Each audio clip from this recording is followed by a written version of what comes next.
can't improve mental health by going on a diet or going for a run. It's not that simple. Isn't enough money to support everyone who's got severe mental health. So if you've got services, that's great, but making sure they're accessible.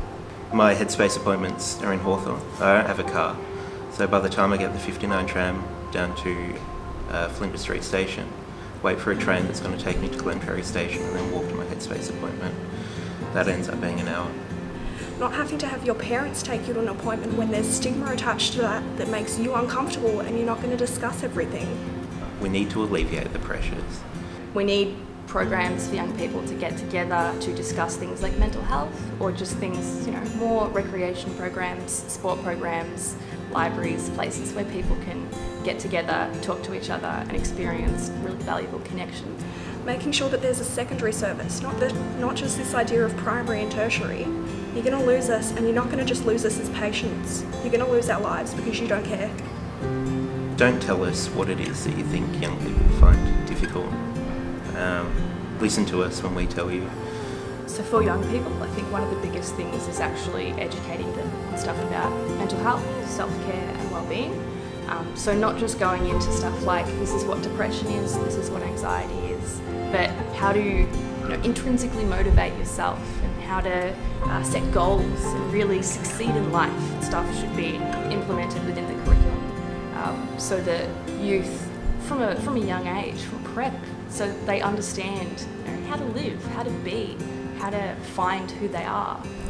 Young people want to feel like we have a voice. We know we have a voice amongst our own community, but we're not seeing that translated across the board. We're not seeing politicians putting that into action, and we're not feeling like you really care about what we're saying. We care about the environment, we care about mental health, we care about pretty much everything that's happening in this world. We're all Australians and we all need a chance to thrive and be happy. But we're not going to have this country, let alone this world, if things don't change. Take on what they're saying. Pay attention. Listen to us. Listen to the people. Listen to us, please.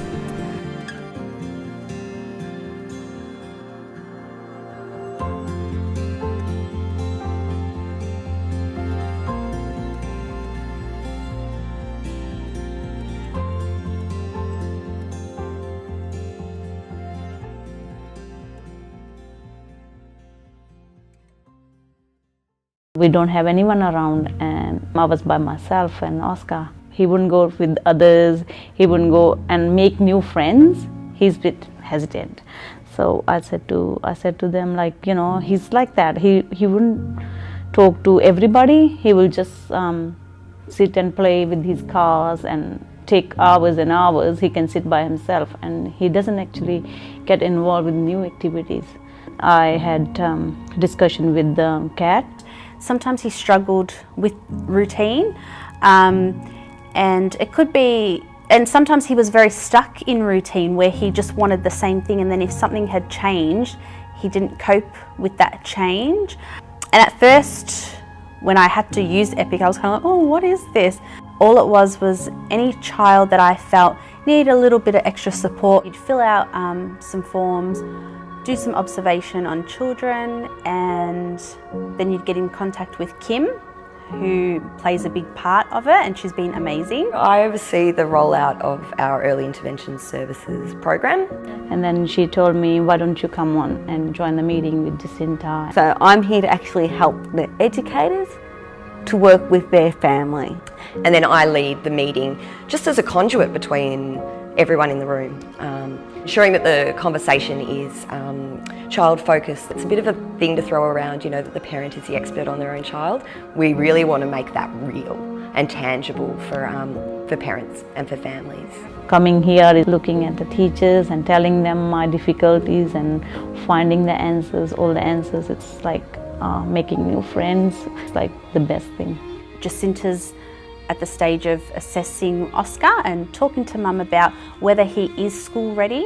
The really important thing, it's one of the things that really comes out from it, is that the families are able to identify where their child needs support. They're the only way I feel like, helping me through all this difficult time when I was by myself with Oscar. And I wouldn't, because At that time, I didn't have anyone. I know Mum's on her own here with Oscar, and you know, so that just led us to do the best we can for Oscar. All I know is these guys are helping me. They're friends to me. Hi, my name is Meena Rani, and I'm Oscar's mum. And what's your name? Who is this? Oscar. Oscar! Okay, Sarah. I'll do whatever it takes, you know, for Oscar. High five. Yeah. Okay. Thank you, Oscar. Okay. Oh. Good boy.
Hello everybody and welcome to the ordinary meeting of Council for the 13th of August 2019, which is now officially open. A warm welcome to members of the public gallery who have joined us tonight at the Civic Centre, as well as those watching from home via live streaming. Thank you for joining us. As well as being live streamed, the recording of this meeting will also be available on our website, so attendees in the gallery are advised that their presence may be recorded. And I'd also like to ask that mobile phones please be switched to silent mode during the meeting. On behalf of Moonee Valley City Council, I'd respectfully acknowledge the traditional custodians of the land on which we meet, the Wurundjeri people of the Kulin Nation, and pay my respects to our spirits, ancestors, community members past and present. Also like to extend this respect to other Aboriginal and Torres Strait Islander peoples here today. Councillors, I have received an apology from Councillor Serace for tonight's meeting. Can I please have a motion that the apology be noted? Councillor Lawrence, thank you. Do I have a seconder? Councillor Byrne, thank you. Any questions? Otherwise I'll put that to the vote. All those in favour? That's carried unanimously, thank you. The next item is the confirmation of minutes. So councillors, can I please have a mover and a seconder that the minutes from the ordinary meeting of council held on Tuesday the 23rd of July be confirmed?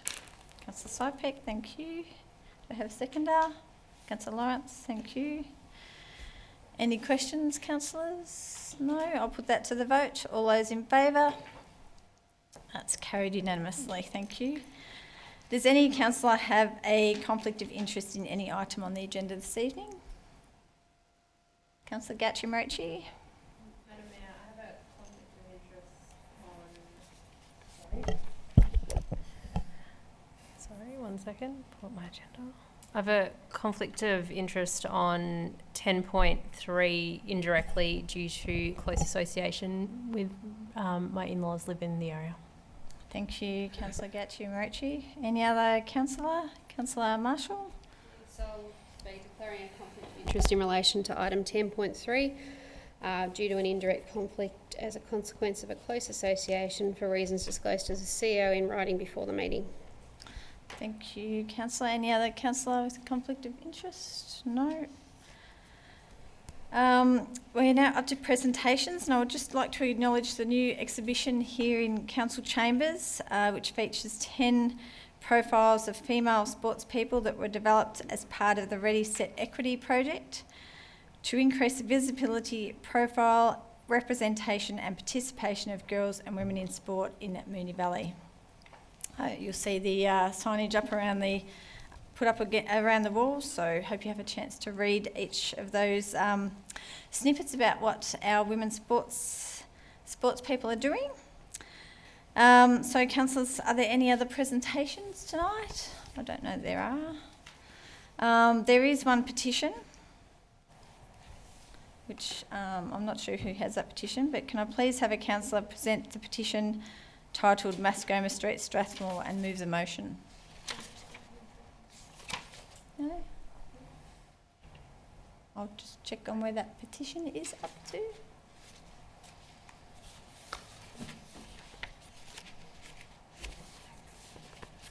I'll move it. No. It's Gatchimrochi, yep. Council's received a petition with 15 signatures opposing parking changes in Mascoma Street, Strathmore, opposite Lebanon Reserve.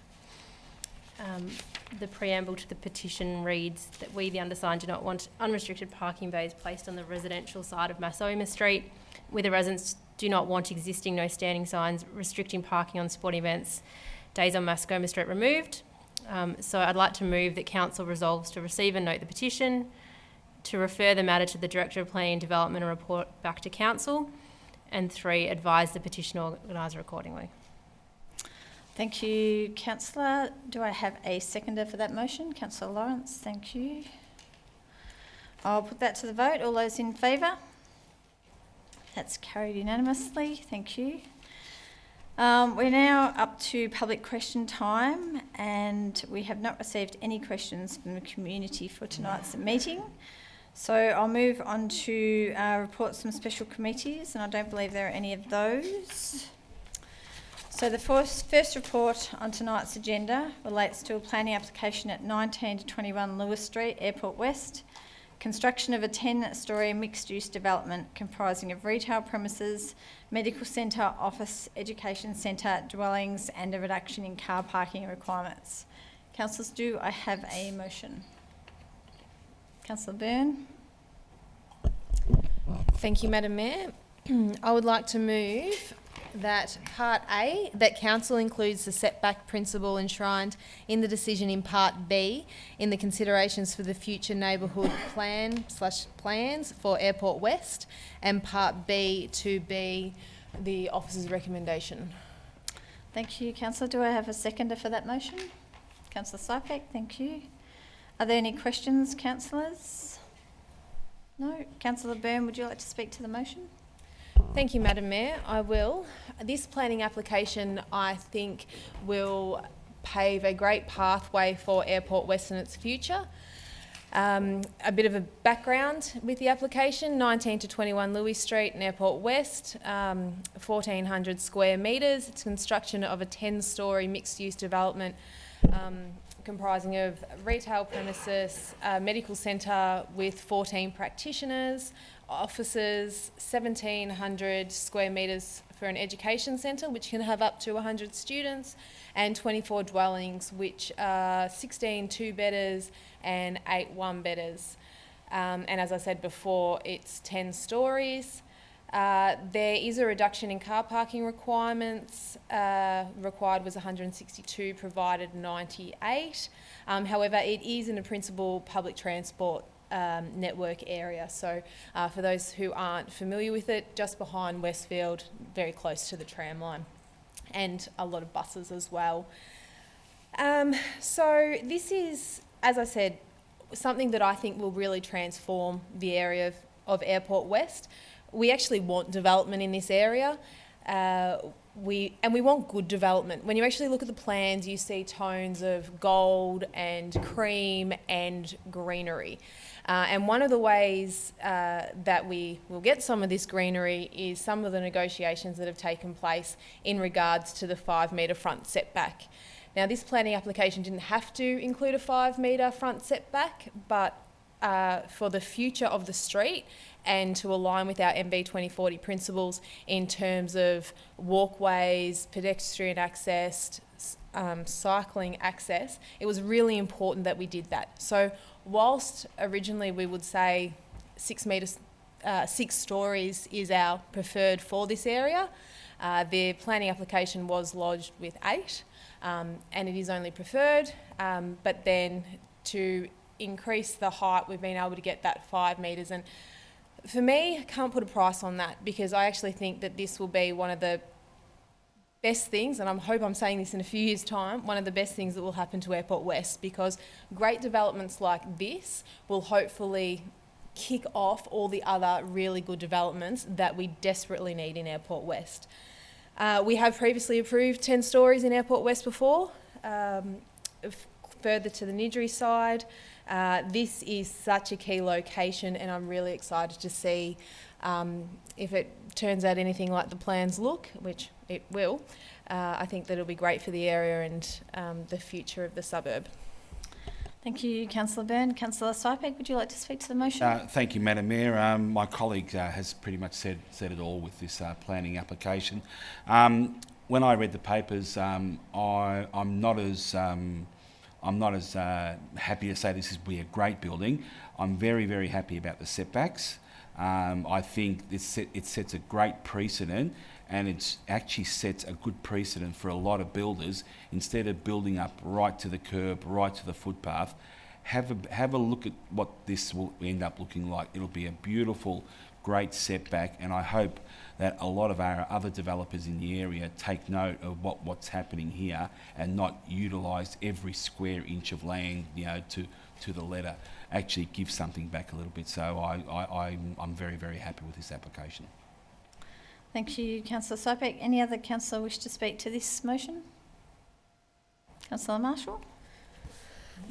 There are lots of things I like about this, and certainly from a design perspective I think it's appealing. I like the proposed uses, and I think it's really important that we have variety,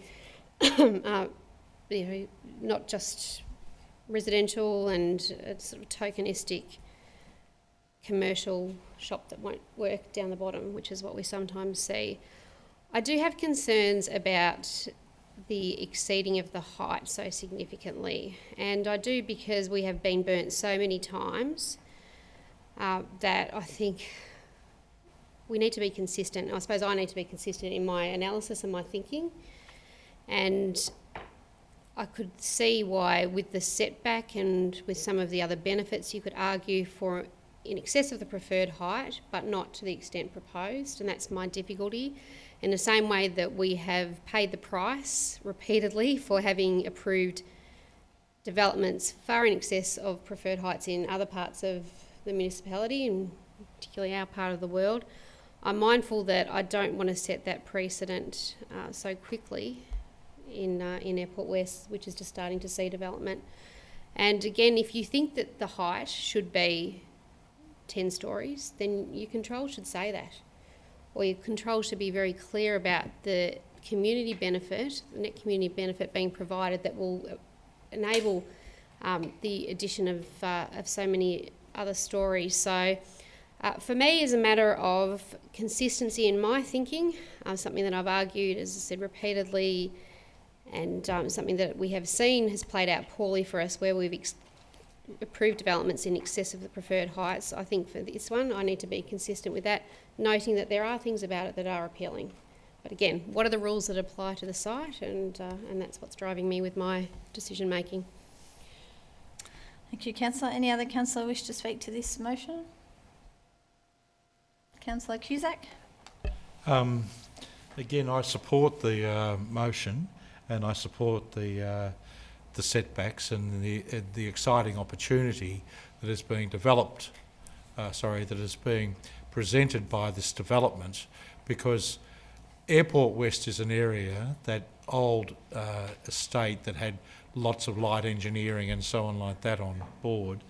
It's presenting an opportunity for Airport West to actually grow and develop and pick up on some new industry and some of the clean industry opportunities that are coming forward now and into the future.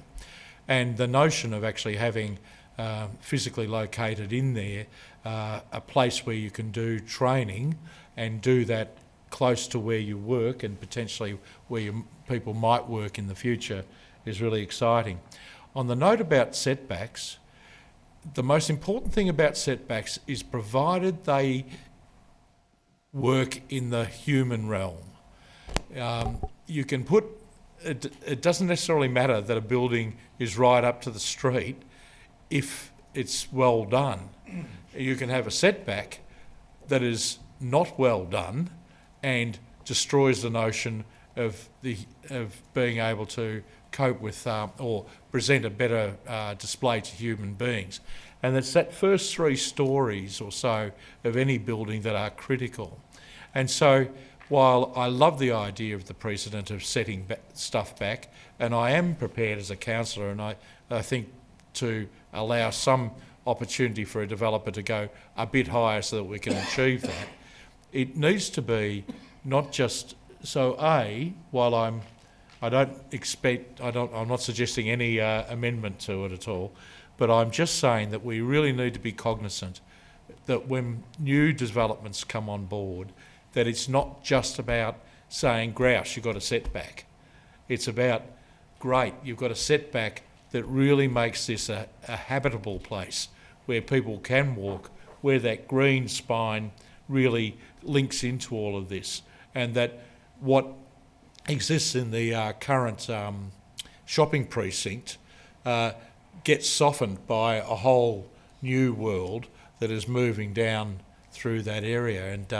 And in a sense, we have the great opportunity with that part of Airport West as a council to start thinking about how this area can become something of a benchmark for the redevelopment of similar sorts of areas across Melbourne and possibly Australia.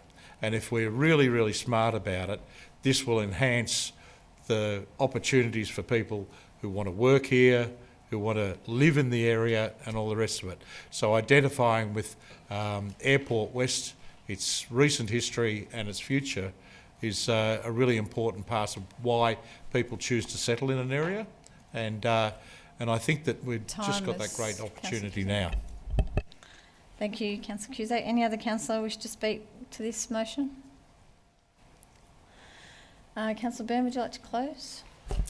Thank you, Mayor, I will.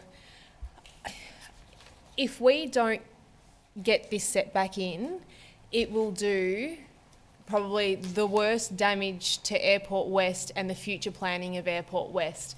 This is the first development on Louis Street to go, and we have to ensure that this setback is in these plans. They don't have to give it to us. So we're saying we really, really want it, even though from the strategic side we're not quite up to it yet. We're working on it, but we're getting there. But we're saying please give it to us, and as a trade-off we'll give you the extra height.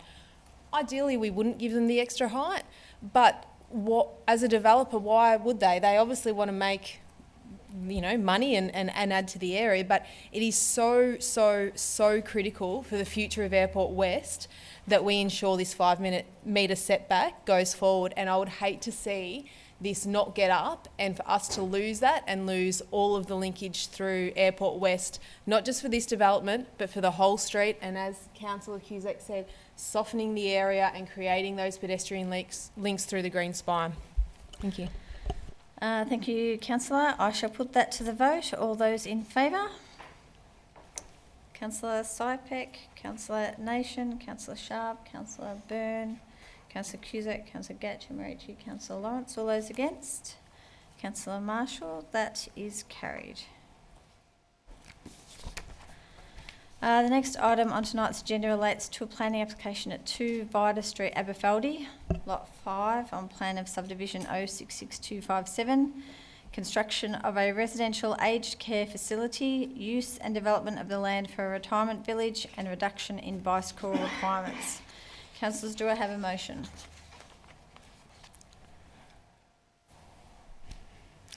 Councillor Sypek? I'd like to move an alternative, Madam Mayor. Thank you. If you could read that.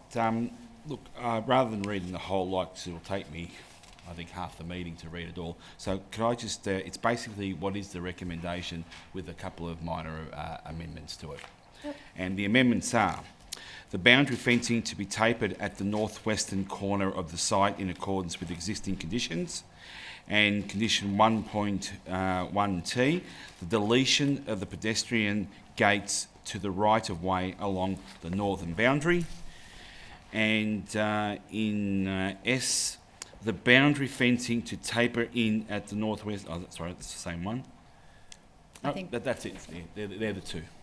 Thank you, Councillor Sypek. Do I have a seconder for that motion? Councillor Byrne. Thank you. Are there any questions, councillors, to this motion? Councillor Sypek, would you like to speak? Yes, Madam Mayor. This is quite a big allotment for, and this was going to get redeveloped, whether we liked it or not.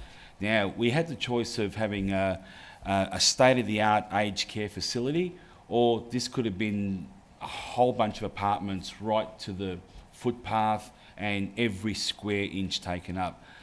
Personally, I think this is a very, very good outcome. I think aged care facilities are very much needed within Moonee Valley Council, and to have a state-of-the-art facility like this, and it's got very, very good open space. It works well. I think it'll interface with the whole community, and it'll interface with the whole streetscape there. It's just, it's actually quite good. I'm very, very pleased with it. And with these minor amendments in this alteration, I'm happy to support it. Thank you, Councillor Sypek. Councillor Byrne, would you like to speak to the motion? Thank you, Madam Mayor. I will briefly. I grew up not too far away from here, and this site has been earmarked for half of my life to be something, and an aged care for a lot of that time. And the local, Aberfeldy in general, as we all know, is an ageing suburb, and there's basically nowhere near enough residential places for people to move to when they need it. And so for the fact that a planning application like this has come before us, it has been scrutinised and has been gone through with a fine-tooth comb to try to make sure everything is as good as it possibly can be, including bowling green, undercover walkways, car parking, mix between 3 and 4 stories. It really is a nice planning application. As Councillor Sypek said, they're not building boundary to boundary, they're not building completely 4-storey everywhere. We're not looking at a big, ugly building. We're looking at something that is really quite sympathetic towards the area. No doubt that Vita Street already does take a lot of traffic, and I won't doubt that, you know, having an aged care facility which will house a lot of people will increase traffic to the area. I think that if we can't deny that. But where in Aberfeldy, where else are we going to be able to find great sites like this? It is next to a fantastic supermarket, hairdressing, pharmacy, kindergarten, schools, close to the Maribyrnong precinct, close to the bus network. It has so many things going for it, and I think that it is so needed for the area, and it is probably as good an application as we could have hoped for. And I think that if we were to refuse this, I don't actually think it really can get better. I think that with the objections that we received, the planners have tried to work and the applicant has tried to work as much as possible. And I think that it will really create a thriving, happy, healthy community of elderly people. Thank you. Thank you, Councillor Byrne. Any other councillor wish to speak to this motion? Councillor Lawrence. Thank you, Madam Mayor. Look, it's an interesting development, this one, for aged care facilities in Aberfeldy. 101 residential rooms and that are 3-storey, and 2 4-storey, 32 independent community living units, accommodating 237 residents and having 50 staff to run the facility. There's no doubt, as Councillor Burns alluded to, that the demographic of Eston Aberfeldy and the surrounding suburbs, that we have a great need for aged care facilities within Moonee Valley, and this will no doubt meet some of that future demand for our ageing population, with residents wishing to stay in the same area that they've lived in all their lives in a lot of cases, and that they're familiar with. These are very noble sentiments and important for our residents, our ageing residents. I do have some concerns and issues with the development.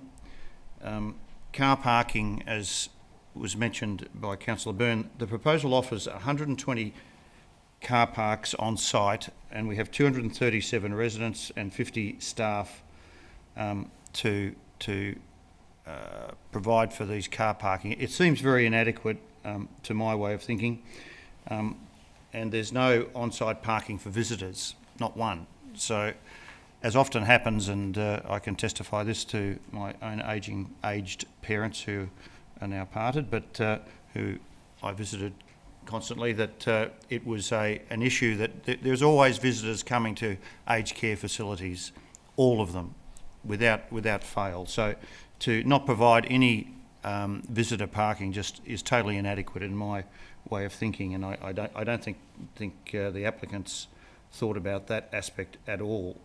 And so where do these visitors park? They're going to be in the local streets, they're going to be in the commercial parking of the supermarket, and they're going to affect the local residents of the area, and there's going to be that impact on our local amenity. The other issue is the rear building of B03, which is the building that backs onto the supermarket area and on the western boundary, and that is a four-storey, one of the four-storey buildings. The problem there, of course, is the noise that will emanate from the loading and transport dock for the goods trucks that enter and deliver goods for the supermarket, which has been happening for obviously a long time now, and that in itself is going to impact those residents, elderly residents at that, who choose to live there, and that's an issue that I'm concerned with. Did you need an extension of time, Councillor Lawrence? Yes, just a minute if I could. Thank you, Madam Mayor. And then the other aspect that was mentioned by Councillor Byrne is the proximity to the local college, Ave Maria, which is directly next door, and also the traffic issues that obviously go with pick-up, drop-off times for schools, and that creates certainly a slightly dangerous situation. Overall, that impact of aged care facility in this area, where we have not just the major secondary school in Ave Maria, but also two primary schools in OLN and also Aberfeldy Primary School, all within 200 metres of the site in question, and that's potentially going to create a planner's traffic congestion nightmare and into the future. And I really pity our planners going forward as how they're going to sort that issue out. And as such, I will not be supporting this application. Thank you. Thank you, Councillor Lawrence. Any other councillor wish to speak? Just as a point of clarification, in relation to the car park, Mayor, through you, for Boundies, that is a private car park, so presumably they could implement restrictions there, and as other private car parks do if they chose to do so. I just wanted to seek clarification in relation to that. Petrus, or Mr Barry, would you like to just answer that point of clarification? Madam Mayor, I'm aware that Boundies have applied for those restrictions. There's currently a 2-hour restriction on their car park, and they've applied for it to be reduced to 1 hour. I don't think that application or request has been finalised yet, but yes, it is public parking. Thank you.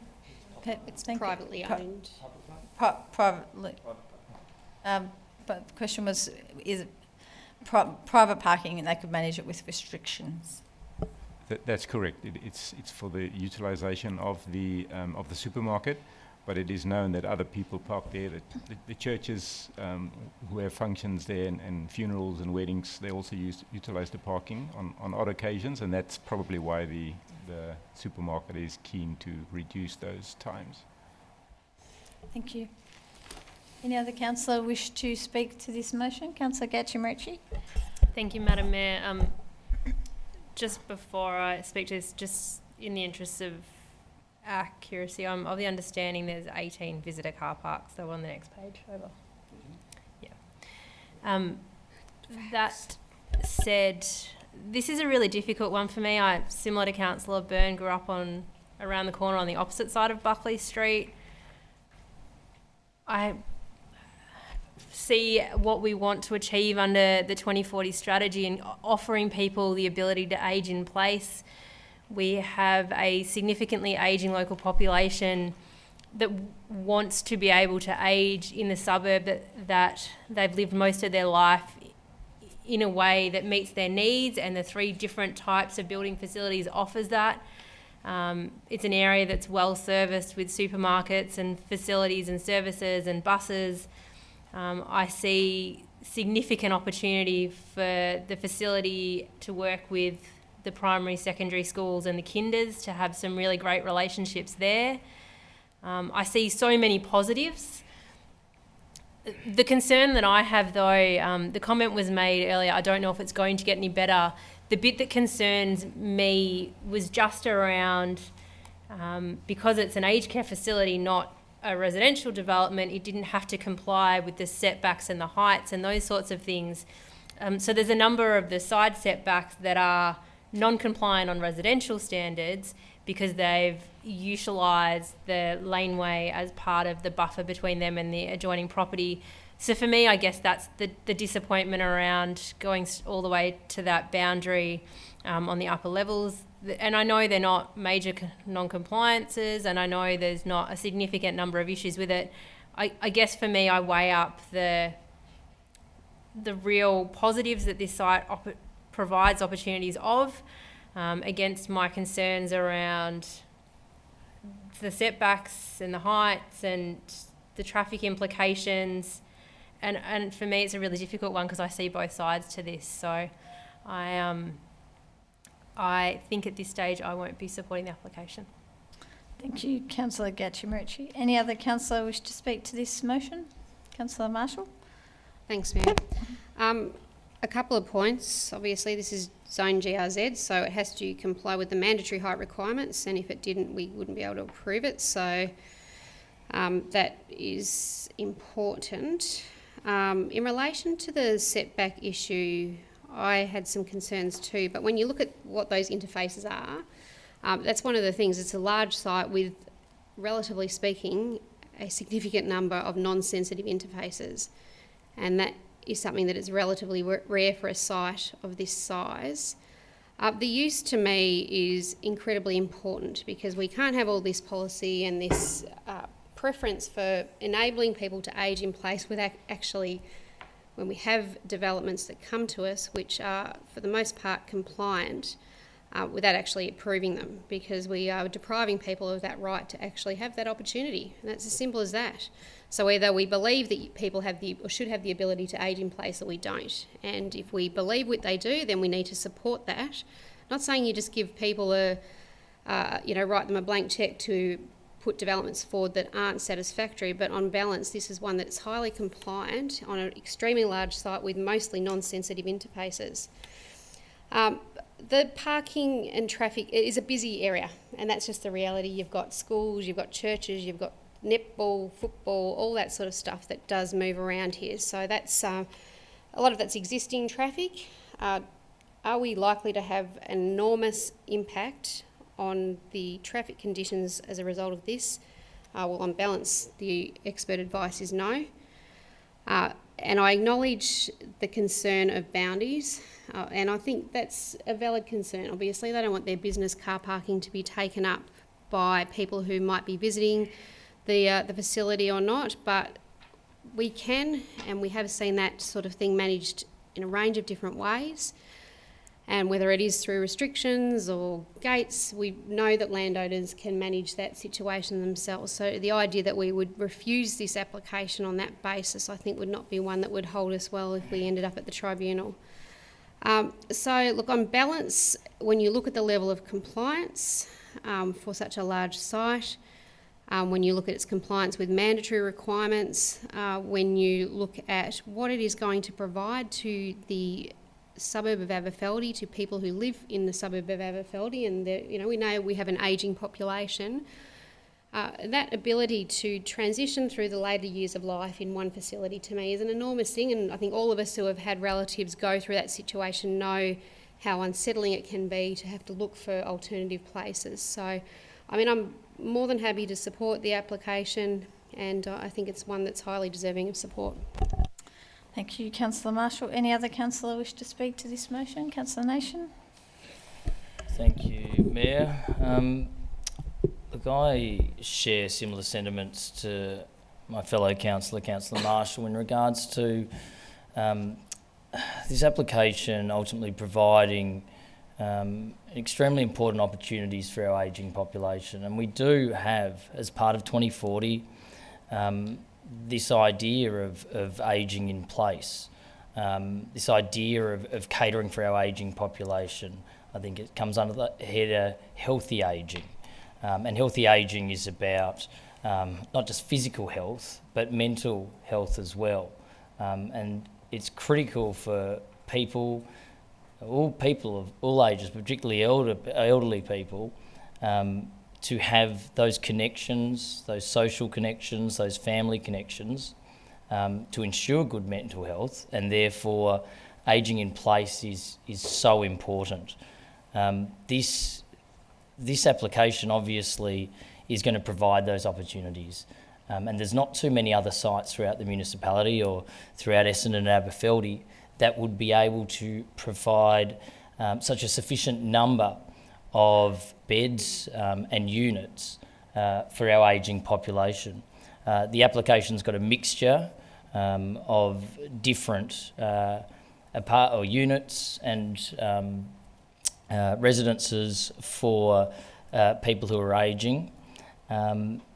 In terms of the actual specifications of the site, it is less than 50% site coverage as well, so there is that open space, noting that it does have those 3 or 4 stories, but it is only, I think, 49% site coverage.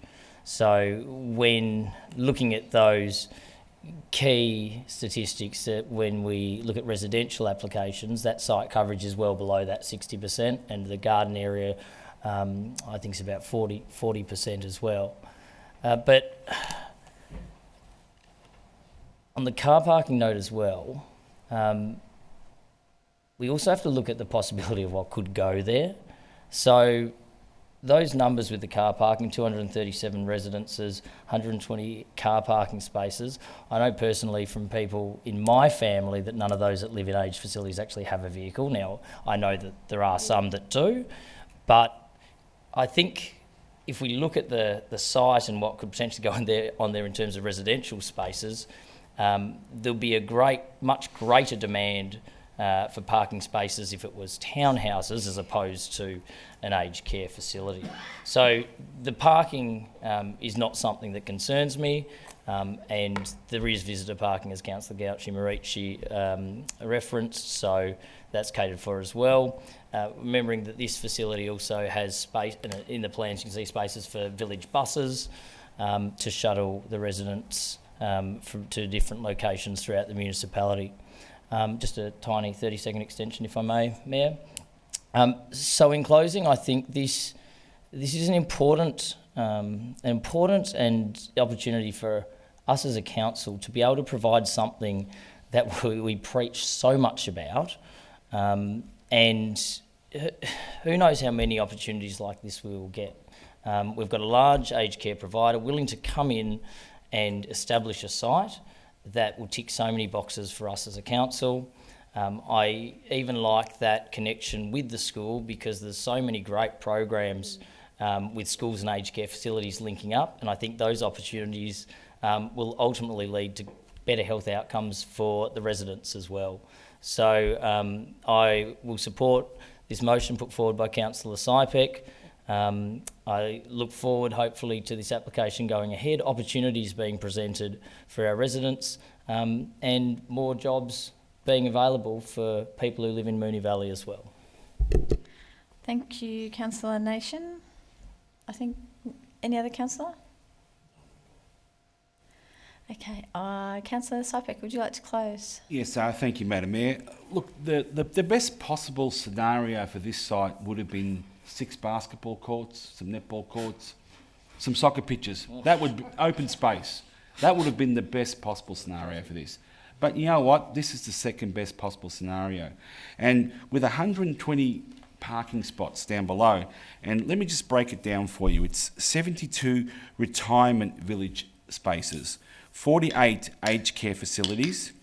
There's 25 staff parking facilities. Now, I know there's going to be over 50 staff there, but all 50 staff won't be there at the same time. So I don't anticipate the staff parking to be full all the time. We also have 18 visitor parking spots, and like Councillor Nation said, I've got my father's in an aged care facility, and there is a parking spot there, but we use it when we come and visit him. So that's where I think a lot of the traffic concerns will be alleviated with that kind of system in place, where there is parking spots for the residents there, but I don't think some of the residents will have car parks. But the permeability is 49%. That's great. And like Councillor Marshall said,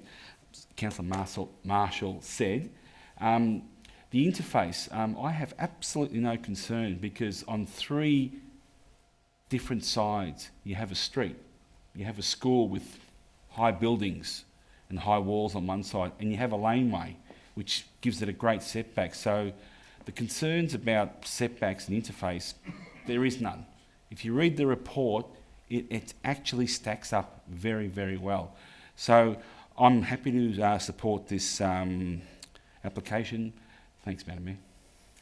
Thank you, Councillor Sypek. I shall put that to the vote. All those in favour? Councillor Sypek, Councillor Nation, Councillor Marshall, Councillor Byrne, Councillor Cusack. All those against? Councillor Gauci Marici, Councillor Lawrence and Councillor Sharp. So that motion is carried.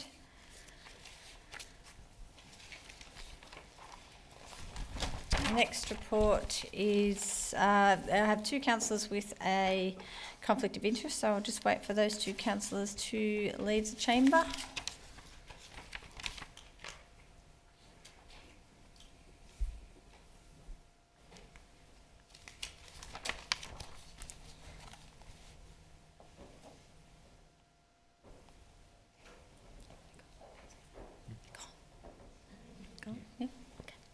Okay, so the next agenda item is 10.3, Impact 2040, Moonee Ponds Activity Centre Local Plan Extension of Interim Controls. Councillors, do I have a motion? Councillor Cusack. Mayor, I'm happy to move the officer's recommendation as the motion. Thank you. Do I have a seconder for that motion? Councillor Nation, thank you. Are there any questions, councillors? No. Councillor Cusack, would you like to speak to your motion? Thank you, Mayor. Several years ago, this council was selected amongst a couple of other councils to sit down and have a serious think about what an activity centre might look like and how it can be managed and developed up in a variety of different contexts. Ours was very much in a suburban one. The rejuvenation of Moonee Ponds has been a really fraught process. We have had project after project that have dominated our skyline and taken away so much from what was the great beauty of our area of Moonee Ponds and Puckle Street over the years, that have been valued by our community. And this has occurred over a number of years. The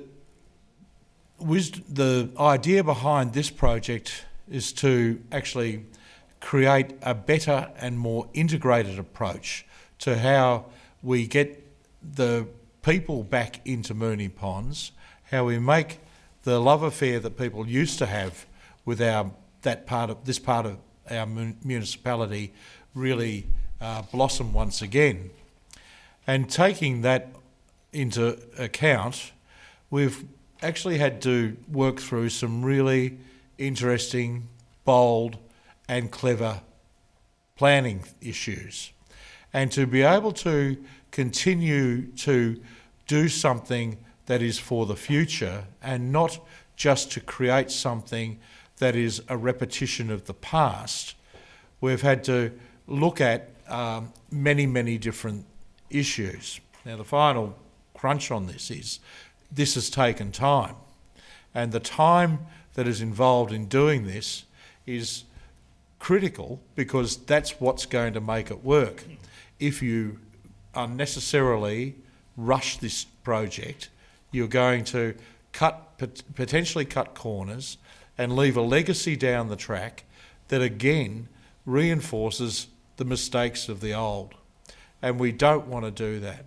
And this opportunity that was given to us by the state government and funded that way needs to be done correctly. Having said all of that, and having talked about time, we now know that we're at a point where we do need to borrow some more time off the state government.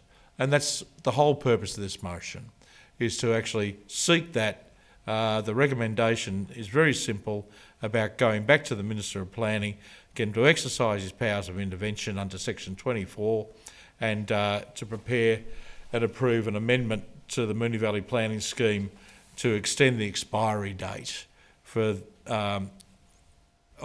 mandatory maximum building heights for the precincts by a maximum of 1 year, so that we can actually have that conversation about what needs to be done, how we actually create these heights, how we work into a better and, as I said, a more integrated approach that gives real meaning to how Moonee Pond should grow.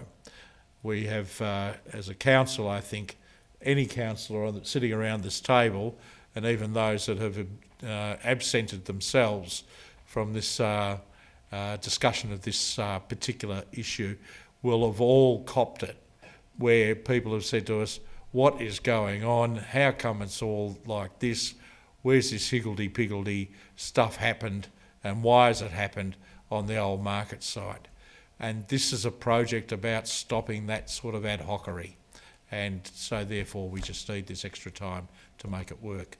It's a simple equation. It's a simple thing to ask, and it's timely to do it now rather than at the end when we are virtually required to deliver a product and to be asked to do and asking for an extension at the 11th hour. Better to do it now when common sense prevails. Thank you, Councillor Cusack. Councillor Nation, would you like to say a few words? Thanks, Mayor. Happy to concur with Councillor Cusack, noting the importance of this extension relates to the expiry of the interim mandatory height controls on the 30th of September 2019. So when they expire, it would just revert back to the original controls. Ultimately, we want new controls in there, but they won't be applied until all the work that Councillor Cusack has referenced is completed. The latest batch of consultation Council held was from the 23rd of April to the 17th of May, and Council officers are reviewing all the feedback and undertaking further testing of those planning controls.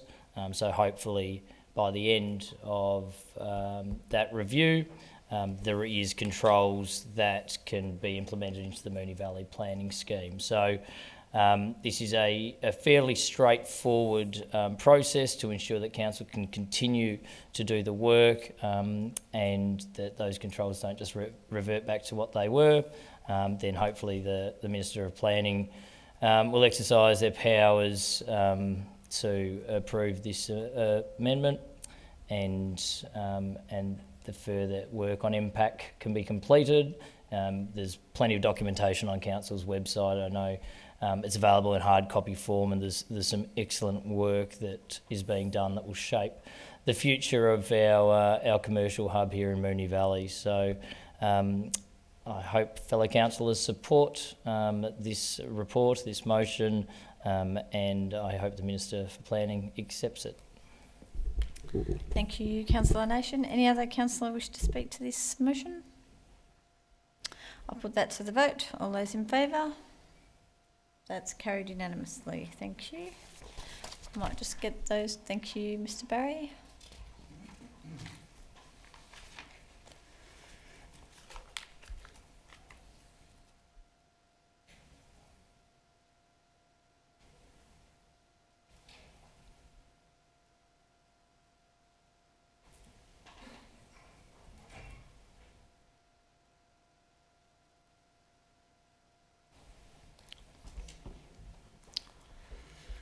Thank you. Okay, so the next agenda item is 10.4 and relates to the proposed sale of land from formerly discontinued road 16 Emerald Street, Essendon. Councillors, do I have a motion, please? Councillor Lawrence, thank you. I just move the motion in the way of the officer's report. Thank you. Do I have a seconder for that motion? Councillor Sypek, thank you.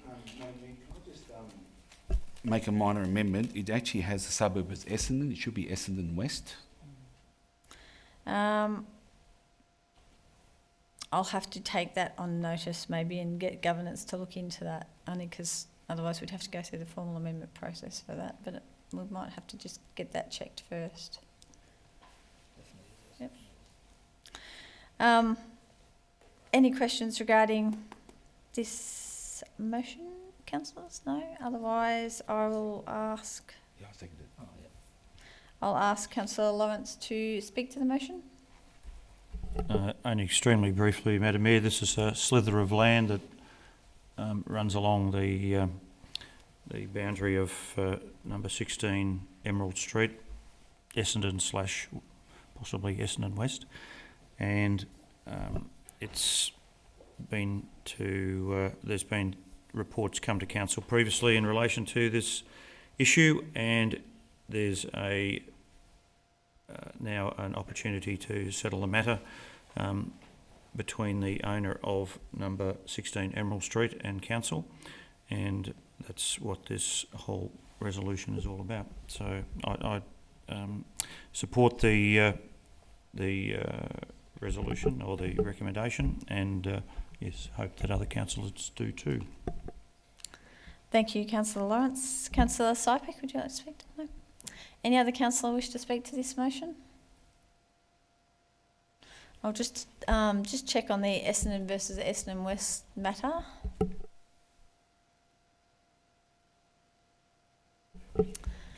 I might just get clarity from Mr. Richardson.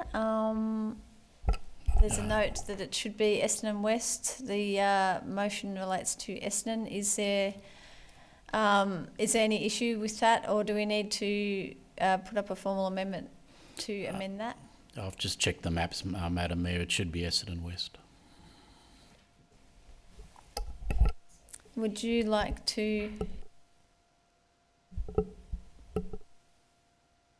say something, Councillor Marshall?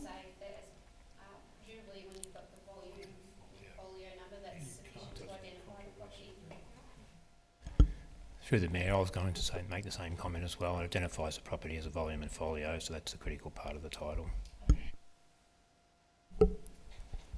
Okay, thank you. So that matter should be okay.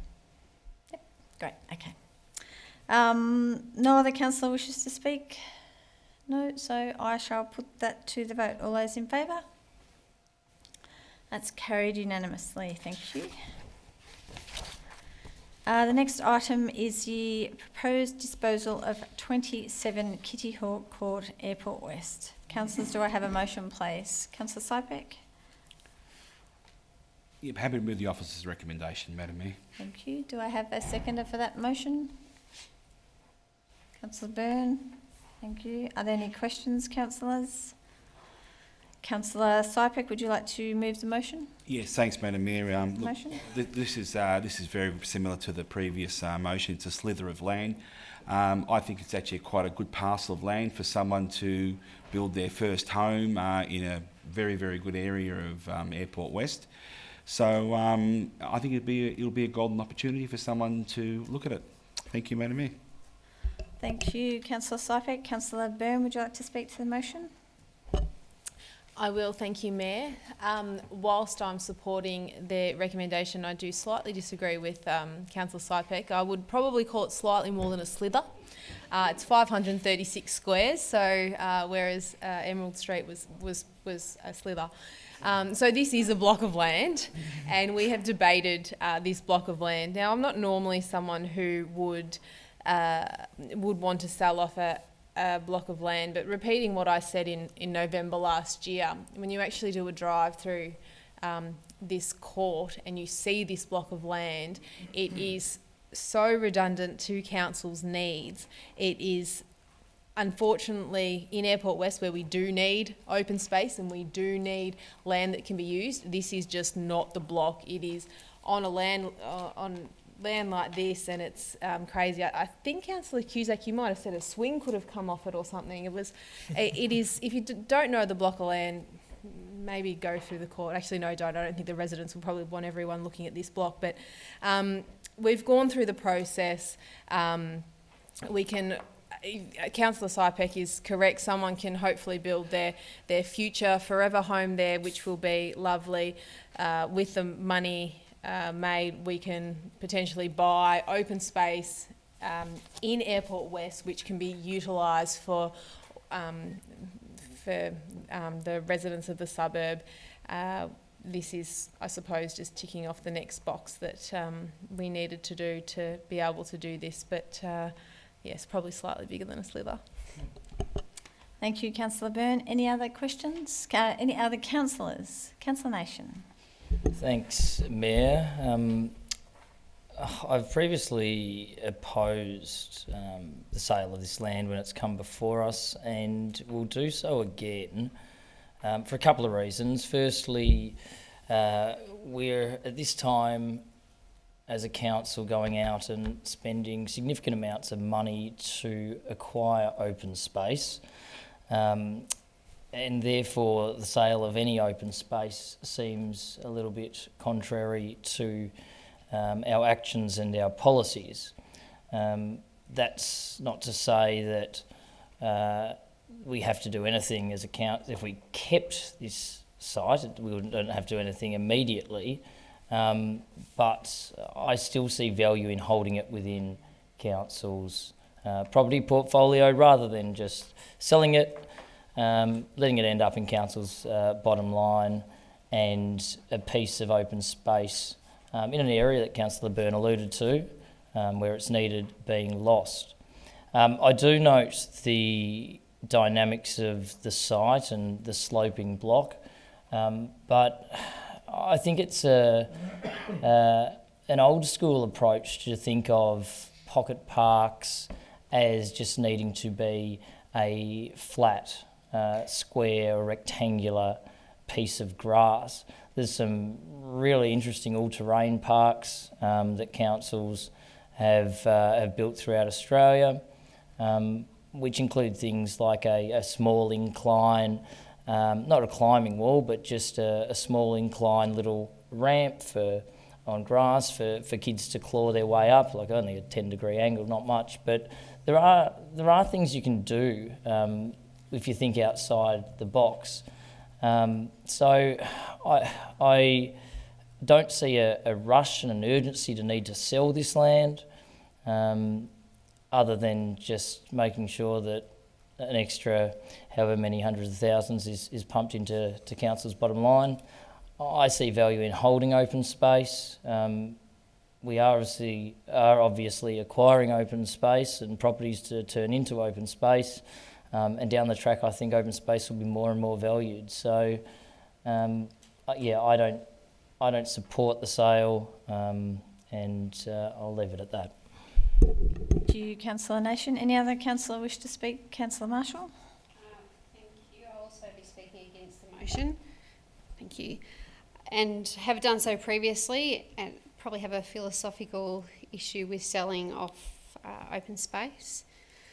But with this one too, there are some additional areas of concern that really make me think that now is not the right time to sell this land. And number one, we know that the market has not exactly been buoyant.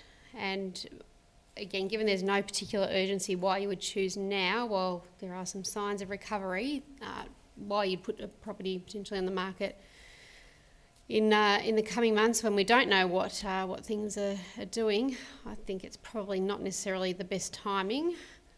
If there was a parcel of land that we had our eye on in Airport West, and we thought, all right, we want to do that, and we're going to use the proceeds to fund of this sale to fund that, I might look at it slightly differently. My concerns around the costs associated with putting in the services to this site. There is one truism of anything related to services infrastructure at the moment, and that is that the costs invariably end up being more than what you expect them to be. And so I note what the expectation is, but my concern is that it will end up costing council significantly more, and we'll find something there that was not expected, and we'll end up from the sale proceeds having a lot less to bank than expected. But also we're doing the open space, and I can't remember the exact title that we've called it, but we've recently had out on consultation. It's the Open Space and Moonee Valley Outdoors. Let's plan our parks and open spaces together.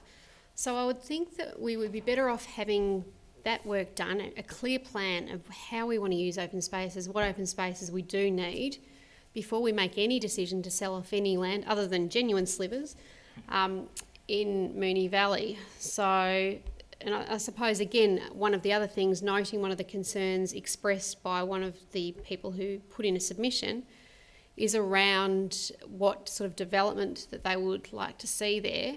And we can make no guarantees whatsoever that there'll be a single dwelling on this site. In fact, I think it's probably highly unlikely. So if we were going to go down the path of perhaps having done the Airport West, the neighbourhood plan for Airport West, and we could say, well, this is our vision, as Council's vision for this particular part of Airport West, then we would be able to provide that certainty to people who might be concerned. But at the moment, we can't. So for me, those are all reasons why, in addition to my philosophical objection to disposing of open space in inner urban areas, and increasingly Airport West would be seen as an inner urban area, I just can't support the motion. Thank you, Councillor Marshall. Any other councillor wish to speak to this motion? Councillor Cusack. I think there's only one bit of logic in this, and that is to potentially defer this proposal until such things as the issues that Councillor Marshall has raised. First of all, whether there's any upturn in the market, how much we're potentially going to benefit by either using this open space to when we've got something ready to purchase in the area, which is not about saying that it can't be sold, but it can be used to leverage into something. But if we don't know what that is, it seems a bit foolish to move to sell it when we might not be able to get the premium price. There is no, as far as I understand, compelling reason to move immediately on this. And without that compelling reason, why can't we do what everybody else does and bank it for a while until such time as we need to? There's clearly, it's got some other possible uses, but I'm not suggesting that I'm totally in agreement with those. On the other hand, it's because I would like to see them in a place where if there were other uses that you could do with that land, I'd like to see it much more centrally located for those uses to really be of benefit to the whole community. But until we actually know, why can't we just tread warily for the time being, knowing that this is a piece of land that, yes, we might have an appetite for selling down the track, but let's get all the ducks lined up, not just sell it because it's there. It would make some sense to work it a little bit slower and take the time out. And I absolutely agree that Airport West has a need for open space. You do not get an argument from me about that. So you don't get an argument from me about Flemington and other places that I know of.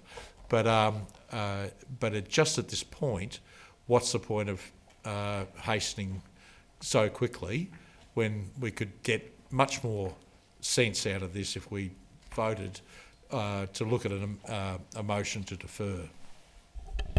Thank you, Councillor Cusack. Any other councillor? Councillor Gatchimarici. Thank you, Madam Mayor. For me, I see what everyone's previously discussed. I'm conscious that for us to get this parcel of land ready for sale would take us at least 6 months, in the vicinity of 6 months.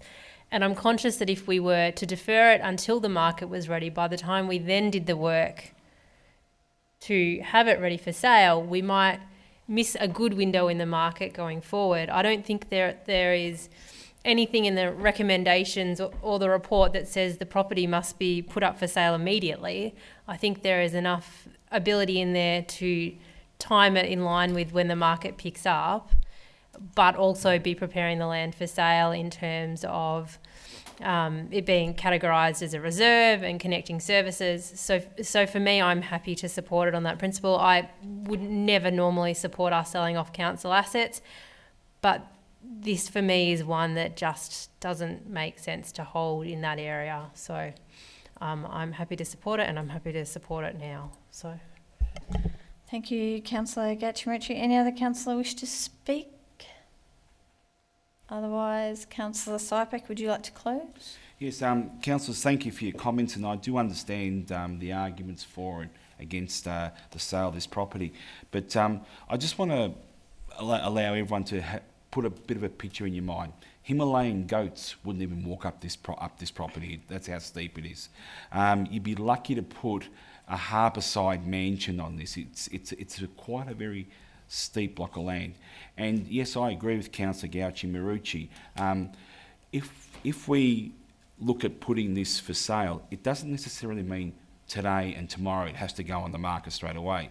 It just allows their officers the ability to wait for the timing, and they can choose it and they can get proper advice. Sorry, I just want to clarify in relation to that point, because the CEO has an obligation under the Local Government Act to implement. So I wouldn't want councillors to make a decision, and I suppose to the Mayor through you to the CEO, you'd be acting quickly to sell this land if there's a council resolution. Mr Lancaster, would you like to Thank you. answer that point of clarification? Thank you, Madam Mayor. Certainly the council is right. We do have a requirement to enact a resolution as soon as possible, but we've also taken advice from the valuers and the real estate agents as to the correct time to dispose of it as well. So if they were to advise, we'd better to wait 3, 4, 5 months after Christmas, whatever. We'd take that advice on board as well. It wouldn't be years that you'd hold off. Imagine not, yeah, but I can't say at this stage, but I imagine not, yes. And that's where I was getting to. We as council and officers would do their due diligence and get the proper advice, and if the advice meant wait till the new year until it picks up, it's a far better marketplace, well, that's the discretion of the CEO. So I'm happy for that to go ahead with that. On the other hand, in the Moonee ward, we had a couple of opportunities that arose, and we were right there on the spot to buy an old petrol station. Now, I'm happy to swap this land for an opportunity that might pop up in Airport West. And if we can have a good swap and we have a much better usage of another land that we brought, that would be a far better option for us than to try and keep this and try and have different sort of different points of view. Just like Councillor Cam Nation said, there could be different ways and different scopes of having climbing mountains and all that. And that sounds great, but I think in this cul-de-sac, I think it's going to be a little bit tight, and if visitors came there, parking would be an issue. But if we had another site, 100% agree. Your time, Councillor Sophie, sorry. Okay. All right, look, I think I made my point. I'm happy to take it to the vote, Madam Mayor. Thank you. Okay, I shall put that to the vote. All those in favour? Councillor Sypek, Councillor Sharp, Councillor Byrne, Councillor Gauci-Marucci, Councillor Lawrence. All those against? Councillor Nation, Councillor Marshall and Councillor Cusack. That is carried. The next report is 10.6 and it's a report on the mayoral attendance at the Wellbeing Cities Forum. Councillors, do I have a motion, please? Councillor Sypek. Happy to move the officer's recommendation. Thank you. Do I have a seconder for that motion? Councillor Byrne. Thank you. Any questions, councillors? Did we win? Otherwise, I would ask Councillor Sypek to speak to the motion. Thank you, Madam Mayor. It was a great honour for the Moonee Valley to be the only city to be a finalist in this World Award. And we sent our mayor for our representation of our city, and it was just a great honour for us to be nominated in such a prestigious award system. So thank you, Mayor, for representing the city and the councillors on behalf of Moonee Valley. Thank you, Councillor Sypek. Councillor Byrne. Thank you, Madam Mayor, and thank you again for attending on the city's behalf. And just the report is obviously there for people to read. I'm not sure if you might touch on it later, but it's I thought that it was really interesting how you were able to compare what was working in similar municipalities all around the world with some really strong, exceptional leaders. And I particularly liked that they were all interested in the bees and also the effectively our portfolio group and how they are able to encourage community to get behind projects and to contribute ideas to projects. I thought that was quite interesting, and anyone listening at home, I encourage you to read the Mayor's report. Thank you, Councillor Byrne. Any other councillors? Councillor Cusack, yes. Sorry, Mayor. Sorry.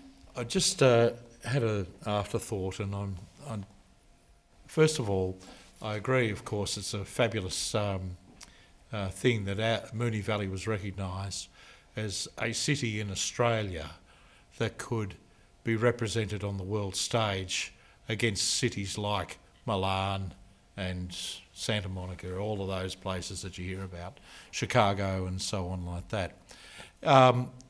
And for us to be able to get there and talk about the initiatives that have been implemented and agreed to by this council over a period of time. I just want to, I suppose, reflect for a minute that those initiatives need to be followed through for the long term, and that none of them are meaningful unless we actually keep them all going. That the notion of well-being and the notion of a strong and functioning community is built around the capacity to make sure that stuff keeps going. So there are issues that are incumbent on all of us as councillors to make sure that our portfolio stuff and the PACs continue to work well, that our strategic approach to the creation of the urban forest is really promoted and continues, not now or next year or whatever, but for many years to come, and that all of our initiatives are informed very much by the notion of 2040, which has been a very brave and a very important part of our development as a council over the last 4 years, or 3 and a bit years. And so it's now so evident that people are looking for ways to go forward that are meaningful, and that in fact what we've done is set an agenda not just in Melbourne and in Victoria, but an agenda that is actually recognised worldwide about how good communities come together and what creates the health of a community. So first of all, well done, Mayor, on your representation of Moonee Valley at the forum, and I think that that's a fabulous thing, and the report is really worthwhile looking at from everybody's point of view. But I do want to reflect on what was just said a minute ago, that while it's incumbent on the council to keep things going, while it's incumbent on the council laws to keep things going, we really, really need to keep our hand out and be welcoming to all of our community to be involved right up to their ears, in no matter what capacity they can do it, but to be involved and to get behind the strategies that are so well recognised everywhere else. And that's our community needs to be really part of those and that recognition. Thank you, Councillor Cusack. Any other councillor? Otherwise, I might indulge, if you don't mind. I have got this Wellbeing Cities Award frame here. It could have been a presentation tonight, but I thought it was more appropriate to present at this agenda item. But it really was a highlight to be able to be talking to people from the other side of the world. I really didn't realise how far away we are from any other country. But to really just highlight what we're doing in the area of sustainability and community wellbeing. I had the opportunity to talk about lots of things that we're doing, and I must say, like, for little old Moonee Valley here, we're really keeping up with the Joneses and have so many great initiatives that other countries can certainly be envious of. But I had a chance to speak about obviously what we were nominated for, increasing our tree canopy. I had a chat to people about our Flemington Works program, boomerang bags of Ascot Vale, our 20-minute neighbourhood pilot program, the healing ceremony that was held this year, and our Bee initiative, which had a lot of people talking, and I got a lot of feedback from. As soon as you mention the bees, everyone seems to Yeah, creates a buzz, yes. Not of course, yeah. But it's really, but killed the bees. mainly though, it's just great to learn from other cities and to see what they're doing as well in the space of walkability, particularly and community health. So I thank my fellow councillors for your support, and certainly I thank the officers for their hard work in getting all the background information sorted, and obviously for all the hard work that was done on our tree canopy initiative, which we were acknowledged for. So it was a really inspiring trip, and I learnt a lot, and I certainly look forward to putting everything that I've learnt into practice here in council, certainly with the ideas around the packs and just how we can do that differently, because I had never thought about doing it so differently before, but it works, or it can work. So it's just, I look forward to us all nutting out all those ideas, I suppose, and that's what we'll have to talk about over the coming months. But yeah, no, a big thank you to all involved and all for your support. So, would you like to close, Councillor? Thank you, Madam Mayor. It's amazing how we started a little program, Save the Bees, and rehoming them here in Moonee Valley. Not only did we go to the MAV to get it statewide, we went to the ALGA to get it Australia-wide, and here we are. The little city of Moonee Valley was on the world stage talking about saving the bees. How good is that? And the bees came up because I was asked a question about food sustainability. So I said, take it back a step, and, you know, we're starting from the ground, you know, starting from the beginnings of having the bees pollinate. So we were on the world stage, and all I can say is thank you, Mayor, for letting the world know about how we save the bees here in Moonee Valley. And on a personal note, I am a basketball fan, and I must thank you for the Toronto Raptors t-shirt that you brought back for me, because when I brought it home to my sons, they both wanted to take it off me, and I've now had to hide it away so they can't get to it. So it's a very treasured t-shirt in my household. Thank you, Madam Mayor. No problems. All right, I shall put that to the vote. All those in favour? That's carried unanimously. So the next item on the agenda is the revision to the grading of 15 Clarence Street, Flemington, in amendments C200 MWN and C201 MWN. Councillors, do I have a motion, please? Councillor Marshall. Thanks, Mayor. I'd like to move that Council 1 considers the specific circumstances outlined in this report pertaining to 15 Clarence Street, Flemington, 2 confirms its position of requesting a contributory grading 15 Clarence Street, Flemington in proposed HO 461 in the previously requested ministerial amendment C201 Moon to the Moonee Valley Planning Scheme under Section 24 of the Planning and Environment Act 1987, which proposes to apply an interim heritage overlay to various heritage places within the city of Moonee Valley. 3, confirms its position of requesting a contributory grading for 15 Clarence Street, Flemington in proposed HO 461 in Council's previous request for authorisation to prepare Amendment C200 Moon to the Moonee Valley Planning Scheme, which would apply permanent heritage controls to the property and various other heritage places within the city of Moonee Valley. Thank you, Councillor Marshall. Do I have a seconder for that motion? Councillor Cusack. Thank you. Are there any questions, councillors? Councillor Marshall, would you like to speak to the motion? Thanks, Mayor. And look, I'll open by saying I certainly acknowledge that this is a tricky situation, so I'm not oblivious to that at all.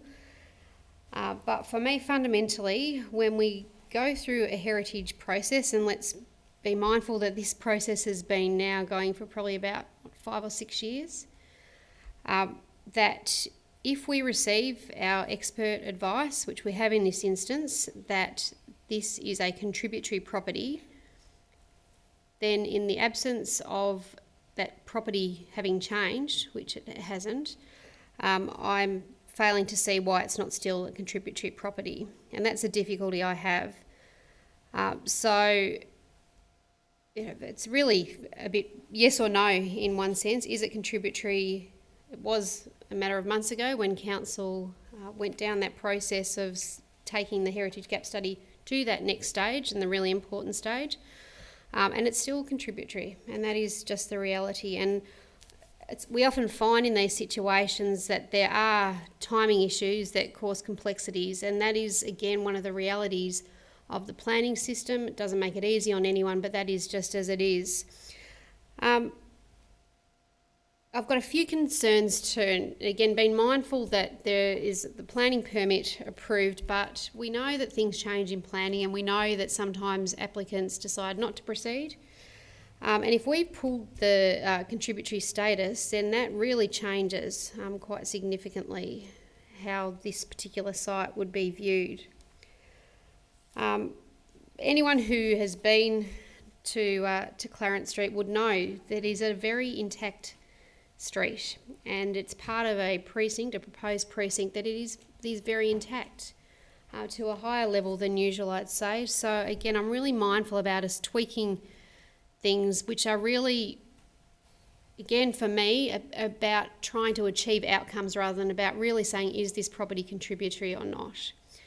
And my concern is too that this will open floodgates. If we go down this path, then if you're a property owner with a property in the gap study that you didn't want, you wouldn't bother going to the panel. Instead, you would just go and lodge a demolition request. And we would, by virtue of having set this precedent, be required to go down that path of each one of those, pulling them or potentially changing their status. So that causes me significant concerns. And just relatively recently, we had the situation in relation to 81 Charles Street, where previous councils had tinkered with heritage controls and arguably caused potential detriment. I would certainly raise questions about that process, and I'm really mindful about not getting into that situation again. There is a process, obviously, that will be on foot and is on foot currently, and if the owner would like to go and make submissions to the planning panel that will consider this particular amendment when that all happens, then that's obviously within the owner's right to do so, as is the case for any other owner, person who wants to appear there and make submissions that we've got it wrong in relation to something. But I mean, what does it say for the integrity of our heritage study if it's gone all the way through, it's been considered contributory, the experts who have provided us that advice have said this is a contributory property, and then council turns around and says, oh no, actually we're changing it based on no changes to the property itself. So as I said, well, I'm mindful, I understand the motivations and really mindful that this is a tricky situation. It has the potential to undermine the heritage study itself, but also to really open the floodgates, and that is a significant concern to me, and it should be a significant concern to anyone who cares about heritage in Moonee Valley. Thank you, Councillor Marshall. Councillor Cusack. Thank you, Mayor. Well, in supporting Councillor Marshall's motion, the things that can, come to my mind are that we did the gap study. We found that there were 1,000 plus properties or 1,000 odd properties that were contributed to the heritage of this municipality. We've put that forward to the Minister, and in doing that, we said quite specifically about that small area of Newmarket, or the small area that is Newmarket, that there are only a handful of streets in the area, are all significant Edinburgh, Clarence and Marshall Streets. How could I forget that? All really critical streets for that area. They make, and the housing in those streets are not just one here and one there. The gap study quite clearly shows that it has to be thought of in chunks, big pieces. And the proposal or the problem that we've got is that we're talking about, out of 20 odd houses, taking one out and putting something new in there.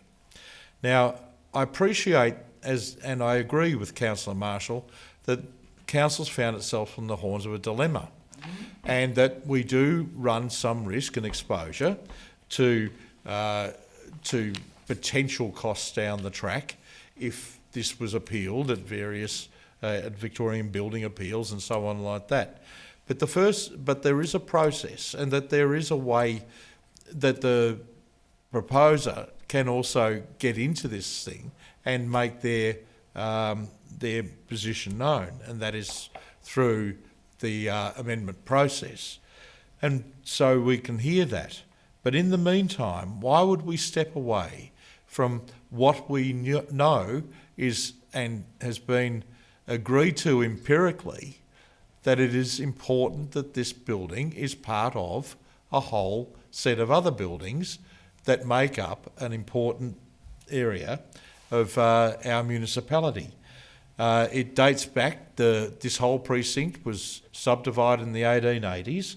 They're all basically working people's cottages. There's nothing flash about them, but if people didn't go to the barricades around Abbotsford and all the rest of it, the same argument would have prevailed years ago.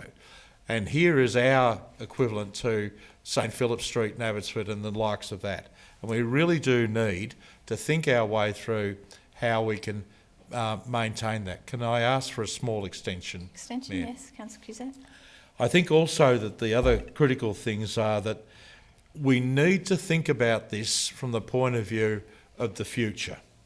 We risk losing significant heritage places. Things that are unique now will be lost forever if we don't stand now and make a stand. If we don't agree that our heritage process and our studies are worth something, because as Councillor Marshall says, that potentially opens up the floodgates for all sorts of strange and unusual challenges. And I don't want to see that happening. And I don't want to see it sort of blossoming and going across other parts of our municipality. And there is a capacity for that to happen. But it's also worthwhile noting that whatever development might happen on Racecourse Road in the future, it will be enhanced by the fact that these areas exist behind it. They won't be detracted from it. They will actually make those places look better. And so somewhere along the line, there is a real bonus and a benefit in thinking about, from a developer point of view, of maintaining this property and keeping it intact and renovating it, the same as all of the other ones that are examples of it in that street.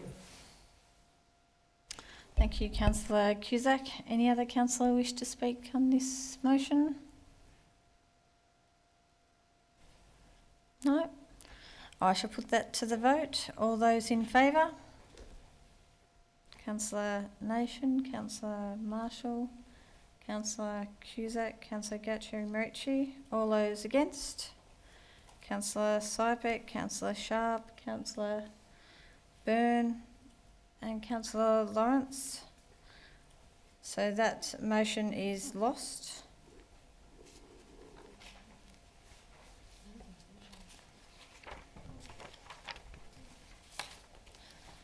That motion is lost. I'll just get clarification if I have to go back to the original motion. Okay. That motion is lost. Okay. So the next item is 10.8, is return of the 2019 general revaluation. Councillors, do I have a motion? Councillor Sypek? Thank you. Do I have a seconder for that motion? Councillor Lawrence, thank you.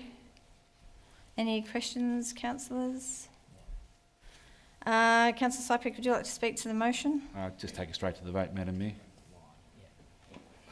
Are you putting up a procedural motion to put it straight to the vote? I'll have to get a vote on the procedural motion to put it to the vote. That's been, yep, Councillor Lawrence seconded it. So I have a procedural motion to put it to the vote. So all those in favour of putting this motion to the vote? That's unanimous. Thank you. So now I shall put the agenda item 10.8 return of the 2019 general revaluation officer's motion to the vote. All those in favour? That's unanimous. Thank you. Agenda item 10.9 is notice of motion quarterly report. Councillors, do I have a motion, please? No. Councillor Cusack? Oh, happy to move the officer's recommendation. Thank you. Do I have a seconder for that? Councillor Sypek. Thank you. Any questions, councillors? Otherwise, Councillor Cusack, would you like to speak to the motion? No, as per the previous motion, I'd like to put this motion now. Okay, procedural motion to put to this motion to the vote. I need a vote on the procedural motion. I'll put that to the vote. All those in favour? That's carried unanimously. Thank you. And now I shall go back to agenda item 10.9, the motion in 10.9. Put that to the vote. All those in favour? Thank you. That's carried unanimously. Okay. The next item of business is notice of motion, and we have one notice of motion tonight. So I'd like to call on Councillor Marshall to present her notice of motion.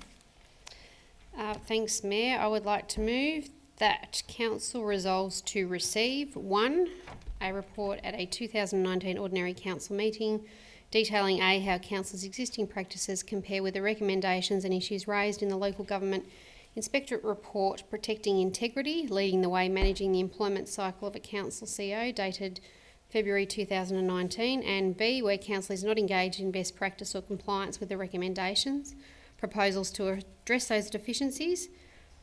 2, a draft document for consideration setting out a clear process for dealing with complaints relating to a CEO of the Council, the policy to consider all relevant issues, including A, ensuring all parties to a complaint have procedural fairness, B, obligations under any applicable legislation, policies or contract, C, how to ensure all councillors have appropriate access to information relevant to the complaint and its management, including legal advice and the ability to request councillors be briefed by legal advisors, and measures to ensure that information remains confidential, and D, the role of the CEO Performance Review Special Committee in the management of any complaint. Thank you, Councillor Marshall. Do I have a seconder for that motion? Councillor Cusack.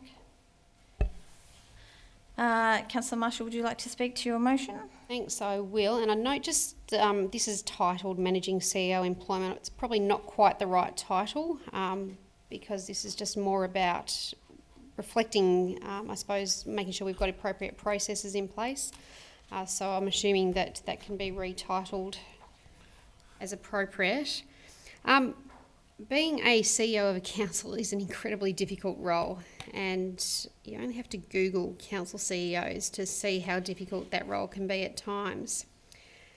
And one of the difficulties that we face is that as a group of councillors, we maybe have the best intentions in the world, but the reality is if you looked at the pool of councillors in the whole of Victoria, the number of councillors who have experience in actually managing staff would be very small. The number of councillors who have any experience in HR would be tiny, and the number of councillors who have any direct experience in appointing CEOs and managing the CEO appointment process and performance, again, in other spheres would be just, I couldn't even think of the number, but it would be negligible. And that's one of the things that when you read the Local Government Inspectorate Report, there's some really interesting case studies in there, and it just indicates how difficult the relationship can be at times, and to make sure that things are done properly and fairly. And that's basically what this is about, to make sure that Moonee Valley as a council, we have appropriate processes in place, and the Inspectorate report set out a range of things that I think for the most part we do comply with. But there were some matters in there that I think we can probably improve on. And even one of the issues is, again, where you've got internal staff being involved in these processes, that creates real difficulties for staff. It creates real difficulties for the CEO, and it creates difficulty for councillors. So to the extent that we can have processes in place that make sure that it is absolute fairness. It's not down to the whims of, councillors and, that people are treated fairly fundamentally. That's what this has got to be about. And for me, if we have all the appropriate processes in place, we're in line with the inspectorate recommendations, then I think we can be really comfortable, the CEO can be comfortable, all of us can, that we are doing the right thing and we aren't treating this as some sort of political football and joke as sometimes those relationships can turn into. And given the responsibility of council CEOs, there needs to be very clear guidance and processes in place across the whole of the process, the period in which they're CEOs of councils. And for me, it's an area that really should be mandated by legislation. But again, the reason the inspectorate has prepared this report is pretty apparent when you actually read through it. So if anyone hasn't had the opportunity to, I would strongly suggest you do. Thank you, Councillor Marshall. Councillor Cusack, would you like to speak to the motion? Thank you, Mayor. Just a few things that have crossed my mind in this space is that complaints can come up from many, many different places, and they can get active for all sorts of different reasons. And we're living in a world where more and more complaints get legs, and they can become something of a cause celeb in some cases, or they can become something that is an issue for just a single person, and yet they all need to be addressed, because we're more and more conscious of the fact that people have rights. They can't be just pushed to one side, and that we need to ensure that they are covered off in a logical, fair way, and that genuine justice occurs for all people. And that's the concern, of course, of the inspectorate's document in February. And it highlights the need to ensure that we have got our own practices aligned, and that in the best of all and in that alignment, we can manage ourselves in the best of all possible ways when complaints may occur. Now, this is not saying that our current CEO is a person who's going to attract complaints. And again, this is not anything directed at him, and I don't want anybody listening to this to translate this into anything other than the fact that we have to, as councillors, consider not just the here and now, but the longer term. And if we can make sure that this report that comes to us and our processes have that alignment, well, we have a degree of comfort. And I think that that comfort supports both CEOs, the council officers, and also the councillors in a time when you might not have much time to make a decision. Sometimes complaints come up, and they can be of such a nature that you're required to do stuff in a hurry. Surely to God, if I slipped on national TV, I've Facebooked myself all over the world. Well, anyway, surely good reason says to you that if you've got a process that you can stick by, that will work much, much better in everybody's favour than leaving something that has to be developed on the spot. I don't know that I completely agree with Councillor Marshall's final comment about it being mandated, but I would leave that for a separate argument down the track. I think that there is a need for some fluency, there is a need for some common sense, and other things to influence the way we do things.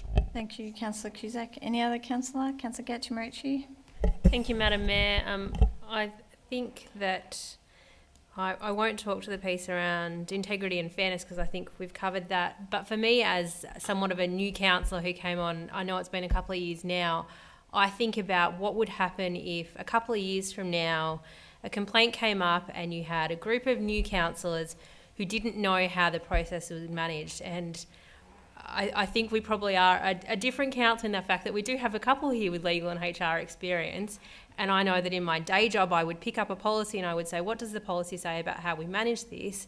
And for me, this is about us ensuring we take the inspectorate report and we look at the best practice in the public sector and we say, what would that policy look like if a councillor in 2 years from now who had no idea about a process needed to know what the process to follow from a best practice point of view would be?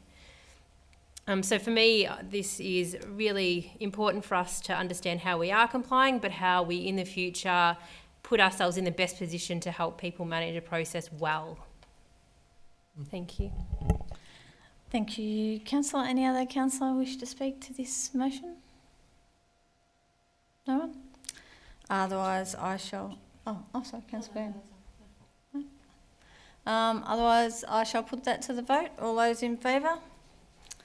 Councillor Nation, Councillor Marshall, Councillor Cusack, Councillor Gachi-Marici. All those against? Councillor Sybeck, Councillor Sharp, Councillor Byrne and Councillor Lawrence. So that is lost. The next item of business is urgent business, and I don't believe we have any items of urgent business. Do any councillors have anything that they'd like to report on in their roles as delegates? No? As there are no confidential reports this evening, this concludes our business on tonight's agenda. Thank you to members of the public gallery and those watching on live stream for your interest. I declare this meeting closed. Good night.